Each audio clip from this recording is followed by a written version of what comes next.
Bonjour à tous mes chers amis, on va poursuivre donc ce fameux chapitre 28. On est arrivé au verset 7, au verset 8, et on va voir aujourd'hui donc comme il y a forcément une justice dans le monde, on peut prévoir des choses, on peut faire des choses, mais au final, bien entendu, Atzat Hashem Hitakum, c'est évidemment la volonté d'Hachem qui sera établie.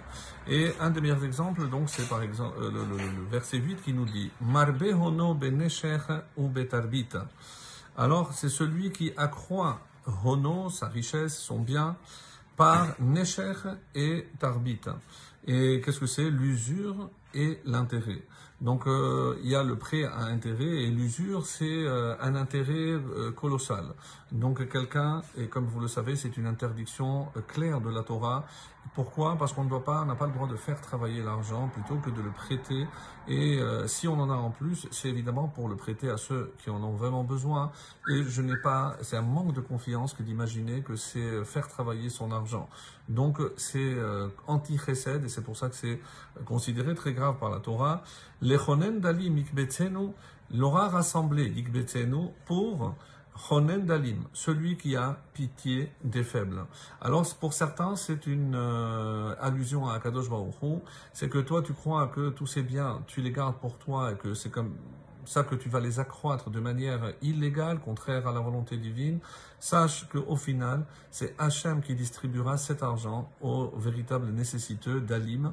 Et c'est une des appellations d'Hachem, Chonen d'Alim, celui qui dispense du bien, celui qui a pitié des faibles. Ici, des faibles, c'est des indigents et des nécessiteux.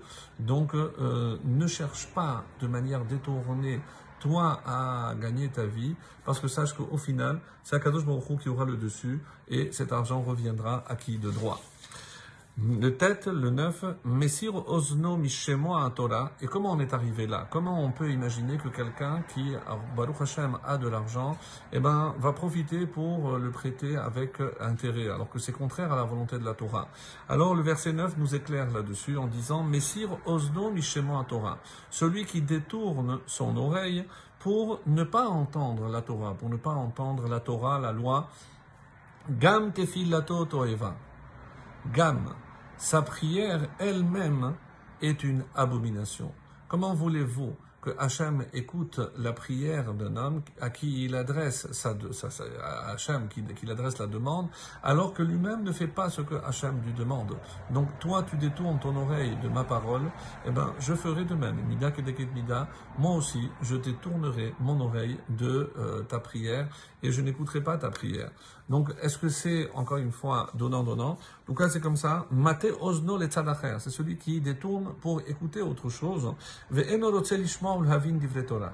Et il ne cherche pas à comprendre. On voit cette attitude, malheureusement, trop souvent de nos jours, où on va tourner en ridicule en disant que certaines lois sont obsolètes, que c'était à l'époque, qu'aujourd'hui, elles n'ont plus cours, etc. Donc, on va dire des arguments qui ne tiennent pas évidemment la route, puisque la Torah, comme vous le savez, est éternelle et que c'est à moi de m'adapter et non l'inverse, c'est pas à moi d'adapter la Torah.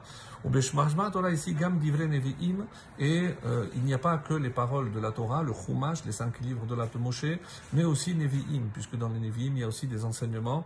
Donc c'est pour ça qu'il faut faire attention. Et on termine aujourd'hui avec le verset Yud, Mashge Yesharim Bederech Ra. Celui qui égare les hommes droits dans un mauvais chemin, c'est-à-dire celui qui détourne. Et c'est la suite à ce que l'on vient de voir.